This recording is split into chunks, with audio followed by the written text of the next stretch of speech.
बढ़िला SOG जवान और अधिकारी भत्ता। स्पेशल ऑपरेशन ग्रुप एसओजी जवान और अधिकारी रिस्क अलाउंस वृद्धि घोषणा कले मुख्यमंत्री मोहन चरण माझी। चलित डिसेम्बर 25,000 टंका पर्यंत बढ़िला भत्ता। नक्सल दमन अभियान में प्रत्यक्ष भाव नियोजित एसओजी ऑफिसर माने मासिक सर्वाधिक 24,000 टंका। सुबेदार और डेपुटी सब सुबेदार माने 24,000। हाबिलदार 20,000। कनेस्टेबल और सिपाही मासक 16,000 टंका भत्ता पाइबे। सेहीपरि एसओजी 80 और आरएसी अधिकारी माने को कर्मचारी माने प्रत्यक्ष भाव में अभियान सामिल होई नथिले मध्य ट्रेनिंग और अन्य ड्यूटी थिले मध्य मासिक सर्वाधिक 12,000 टंका भत्ता पाइबे। डिस्ट्रिक्ट वॉलंटियर फोर्स कर्मचारी 10,000।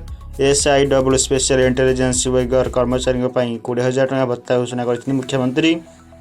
एसओजी चंदकार नुआ प्रशिक्षण और ब्रीफिंग केन्द्र एवं अत्याधुनिक आतंकवाद विरोधी प्रशिक्षण केन्द्र उद्घाटन अवसर में मुख्यमंत्री यह घोषणा करछन्ती। परवर्ती खबर को आसिबा। PUC ठू बळीगलाणी जरिमाना जंत्रणा। घंटा घंटा अपेक्षा करिबा परे मुह सुखाई फेरुछन्ती अनेक।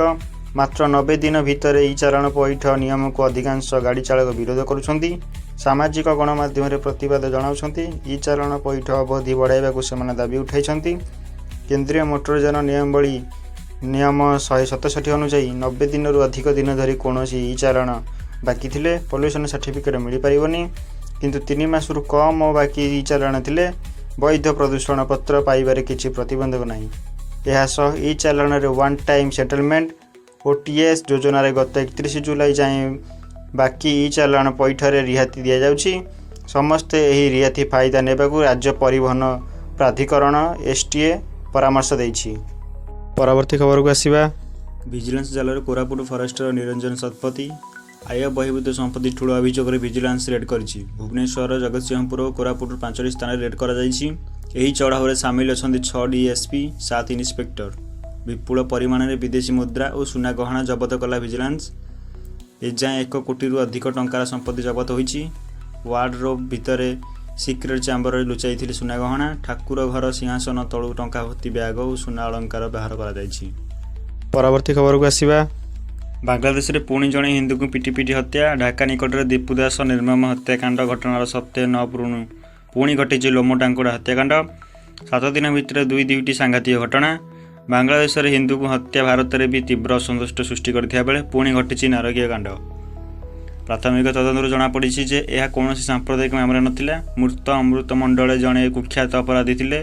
से अंचल में चांदा मागिबाकू जाइथिया बेले अत्यंत जनता घेरी जाइथिले। पुलिस सम्राट एवं तांको सहयोगी सामिल पाखक एक विदेशी पिस्तल एवं एक पाइप गन जबत करिछि। पुलिस यही मामला 3टी पृथक मामला रुजु करिछि। सरकार स्पष्ट करिसेंति जे सम्राट विरुद्ध में पूर्वर अनेक गुरुतर अपराध मामला रहिथिला। परवर्ती खबर को आसिबा।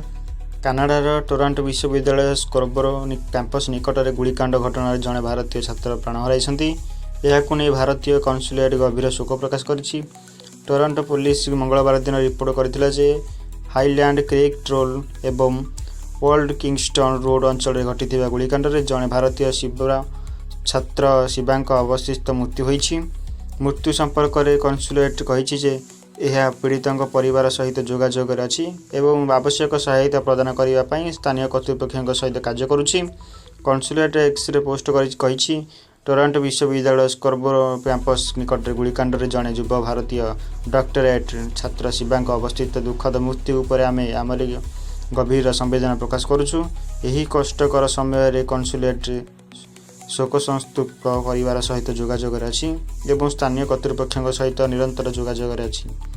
यही गुलिकांड को नहीं पुलिस अधिकारी माने कहते जे गुलिकांड विषय सूचना पाइबा पर से घटनास्थल में पहुंची एवं गुली बाजी जड़े व्यक्ति को पाई जहां घटनास्थल में मृत्यु घोषणा कर जाइथिला।